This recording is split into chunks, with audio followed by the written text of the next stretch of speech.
Hello, I'm Margot Politis. Welcome to Study English, Ielts preparation. Today we have an environmental theme on Study English, but it's an environmental story with a difference. We find out about a new toilet system that has been developed to save the local environment in a Tasmanian park. We're going to be looking at how to talk about processes, so listen carefully to David Holman talk about his new environmentally friendly toilet. The liquid waste comes from the toilet behind me. There's a containment vessel for the solids. From the bottom of the solids you drain off the liquid and it comes down here, down this pipe.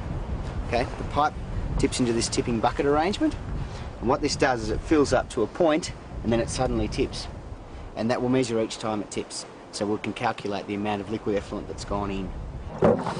As that fills up, you can see the cowling material here will come in contact with the effluent. The air is drawn in through these holes and will actually direct the air in onto the surface of the water, through the wick and out through the top. Okay, so David was talking about how his toilet, the Enviro, works. He was describing a process. Today we're going to look at the type of language you'll need to describe processes. We'll listen to David again. This time, listen out for the types of verbs he uses. The liquid waste comes from the toilet behind me. There's a containment vessel for the solids. From the bottom of the solids you drain off the liquid and it comes down here, down this pipe. Okay, the pipe tips into this tipping bucket arrangement, and what this does is it fills up to a point and then it suddenly tips, and that will measure each time it tips, so we can calculate the amount of liquid effluent that's gone in. David uses a variety of verbs and tenses, but mostly he uses the simple present tense. The simple present is often used to describe processes and procedures. Let's look at some examples. The liquid waste comes from the toilet behind me. Okay, the pipe tips into this tipping bucket arrangement, and what this does is it fills up to a point and then it suddenly tips. There's also another, more formal way of describing processes. That's using the passive voice. In formal academic writing, it's common to use the passive voice for actions in a process or procedure. When you use the passive voice, your writing becomes impersonal and distant. This is more formal and is often more suitable in an academic setting. Listen for a passive verb here. As that fills up, you can see the cowling material here will come in contact with the effluent. The air is drawn in through these holes. He says, is drawn in. The air is drawn in.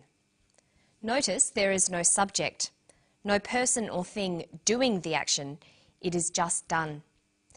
This is called the passive voice.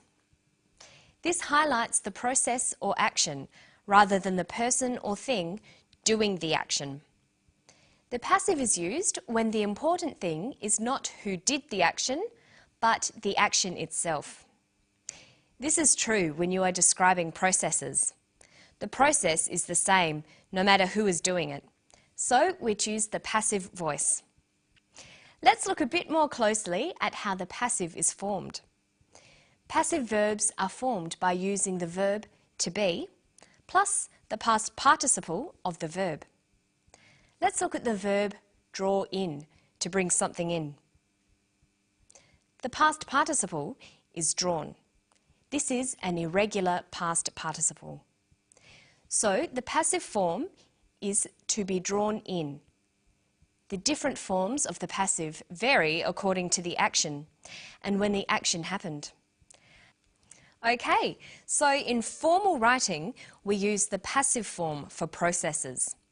But David doesn't always use the passive because he's having a conversation with someone. Let's look at one of David's more informal sentences and see how we could change it into a more formal description. There's a containment vessel for the solids. From the bottom of the solids you drain off the liquid.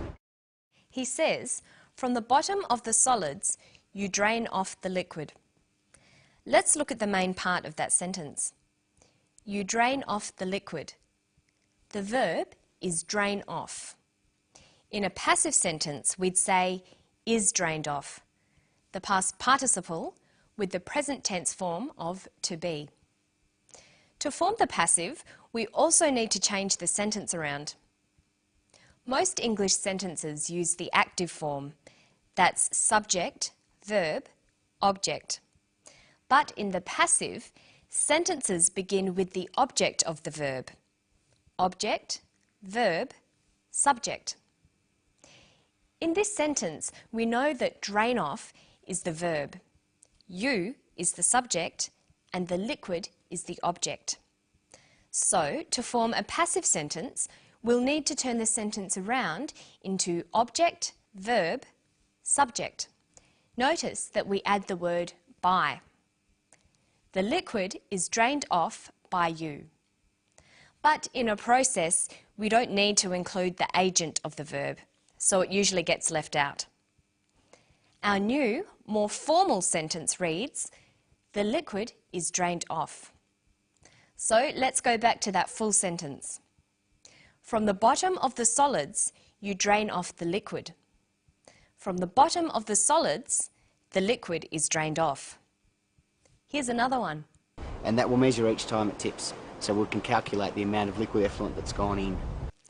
We can calculate the amount of liquid. The subject is we. This will be dropped in our passive sentence. The object is the amount of liquid. The verb is can calculate. Calculate has the past participle calculated. When there are auxiliary verbs like can, we use the infinitive form of the verb to be. So the full verb phrase can calculate becomes can be calculated. Remember that a passive sentence starts with the object, then the verb. So we can calculate the amount of liquid becomes the amount of liquid can be calculated. Okay, let's finish today by testing you on the passive. Listen to the steps in a simple process. This is how you make a cup of coffee. It's in a conversational style. You fill the kettle with water. You turn on the kettle. You boil the kettle. You pour the hot water into a mug. You add some sugar. Then you can drink it. Okay, let's start at the beginning. You fill the kettle with water. What's the verb? Fill. The subject? You. The object? The kettle. The passive verb is filled. The new sentence is, the kettle is filled with water. See if you can do the next one. You turn on the kettle. The verb is turn on. The subject is you. The object is the kettle. The kettle is turned on. You boil the water. The water is boiled. You pour the hot water into a mug. The hot water is poured into a mug. You add some sugar. Some sugar is added. Then you can drink it. Then it can be drunk. But we'd usually say, then it's ready to be drunk. So let's go through that again. The kettle is filled with water. The kettle is turned on. The water is boiled. The hot water is poured into a mug. Some sugar is added. Then it's ready to be drunk. And I think I'll go and make a cup of coffee right now. Don't forget to practice these active and passive sentences. And I'll see you next time for Study English. Bye.